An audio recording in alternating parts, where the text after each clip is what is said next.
Good morning and welcome to Read Aloud 3, where it's you, me, and the Trinity. And we are reading 1 Kings, and we're in chapter 9, and we are moving right along at a snail's pace.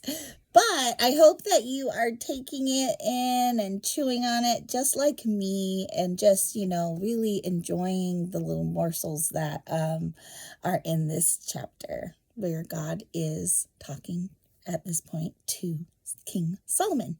And so we have just finished the very first couple verses, and we're going to go on to verse 4. As for you, if you will follow me with integrity and godliness, as David your father did, obeying all my commands, decrees, and regulations, then I will establish the throne of your dynasty over Israel forever. David, okay, since I messed up there, I'll pause and just say, it's amazing to be able to have God speak of his servant in such a way, right? Like David, who followed all my commands. And I mean, we all know that David had his faults and that he sinned and in great ways, but that is how God saw David. And I think it's just a reminder to us that was even before Christ came and died in our place, was the sacrifice that was necessary for our sin to be atoned for, right? And because of that, God sees us differently than we see ourselves. And we don't see anyone else, and hopefully we can practice that, God sees past things in us, right? And there is a very specific reason why he does, because he is able to, atone for us, for one. He did what it took to actually make us clean, right? So in spiritually, that is who we are, and that is what we look like. But here on earth, in the flesh, that is not what we look like often, right? And so we have to practice seeing, the way God sees, and we have to practice, have being seen as God sees us, and just learning that and hearing this in his speech and his speaking towards Solomon. I think that jumps out at me, that he's just, and if those of your people will follow these things, now that means that they will have a heart after my heart, like David and like you, to ask for wisdom and instead of riches and wealth and all the things that will make us feel good. Like, that is what God's talking about, following him, right? Okay, so let's keep going. And then we are in verse 6.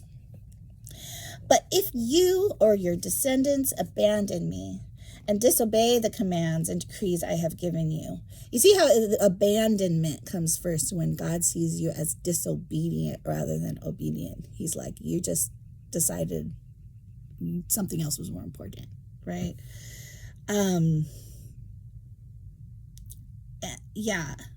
That I have given you. And if you serve and worship other gods, then I will uproot Israel from this land that I have given them. I will reject this temple that I have made holy to honor my name. I will make Israel an object of mockery and ridicule among the nations. And though this temple is impressive now, all who pass by will be appalled and will shake their heads in amazement. They will ask, why did the Lord do such terrible things to this land and to this temple? And the answer will be, because his people abandoned the Lord their God, who brought their ancestors out of Egypt, and they worshipped other gods instead and bowed down to them. That is why the Lord has brought all these disasters on them. Solomon's agreement with Hiram. It took Solomon 20 years to build the Lord's temple and his own royal palace. At the end of that time, he gave 20 towns in the land of Galilee to King Hiram of Tyre. Hiram had previously provided all the cedar and cypress timber, remember, and gold that Solomon had requested. But when Hiram came from Tyre to see the towns Solomon had given him, he was not at all pleased with them. "What kind of towns are these, my brother?" he asked. So Hiram called that area Kabul, which means worthless, as it is still known today. Nevertheless, Hiram paid Solomon 9,000 pounds of gold. Okay, so let's keep going. There's another subtitle. Solomon's many achievements. So I'm kind of surprised that, it went down like that. Like, he was not happy with what Solomon decided for him. I was wondering if there was going to be any further comments on that, but it looks like it's going in a different direction. All right, verse 15. This is the account of the forced labor that King Solomon conscripted to build the Lord's temple, the royal palace, the supporting terraces. Okay. By the way, I am reading in the New Living Translation, and I like to just make sure that, that is something that I mention once in a while. For a long time, I was reading in the New International Version, which is kind of my personal Bible that I carry around, is in that version. And so sometimes things sound a little different to me, just the tone of it. Yeah. So that reminds me to let you know that I am reading in the New Living Translation for now. So let's see. There is a reference here that I'm kind of curious about, so I'm going to go down there and find out what it's talking about in verse 15. Okay. Hebrew, the Milo. What is it? The word the referencing? Oh, terraces. Oh, okay. That was all. I try not to pause for like little things like that, but the meaning of the Hebrew is uncertain. Okay. I was wondering if it was going to say anything about the forced labor. Let's read it in the New International Version. So, 1 Kings. Verse 15, right? In the New International Version,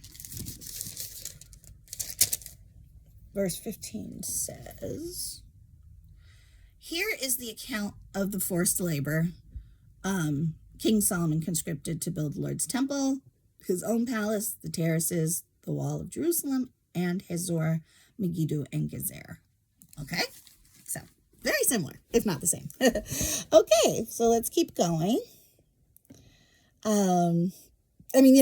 We think forced labor, that's like slavery, right? I don't think of King Solomon like having slavery in his kingdom, but I also can see that, like, if the king says, this needs to get done and you're gonna do it, like, that's like, forced labor. But it doesn't necessarily mean that that is your lot in life, and that is all that you do is to do at someone else's command, if that makes sense. Okay. Like he didn't put out a employment ad. Okay. Verse 16, Pharaoh, the king of Egypt, had attacked and captured Gezer, killing the Canaanite population and burning it down. He gave the city to his daughter as a wedding gift when she married Solomon. So remember that. He married the Pharaoh's daughter. So Solomon rebuilt the city of Gezer. He also built up the towns of Lower Betharon, Balath, and Tamar. And there's a reference next to Tamar. I'm kind of curious, just because that's the name of David's daughter, remember? And that's in verse 17. Sorry. Oh, no, it's in verse 18. That's why.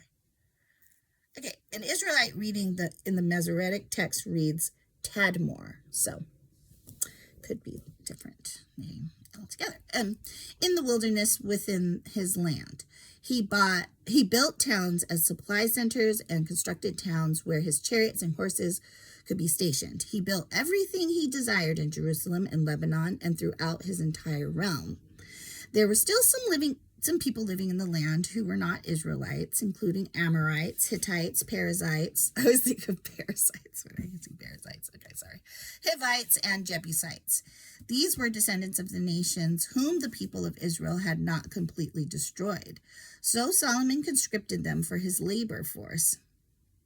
Okay, so that's how he obtained these people for his labor force. Got it.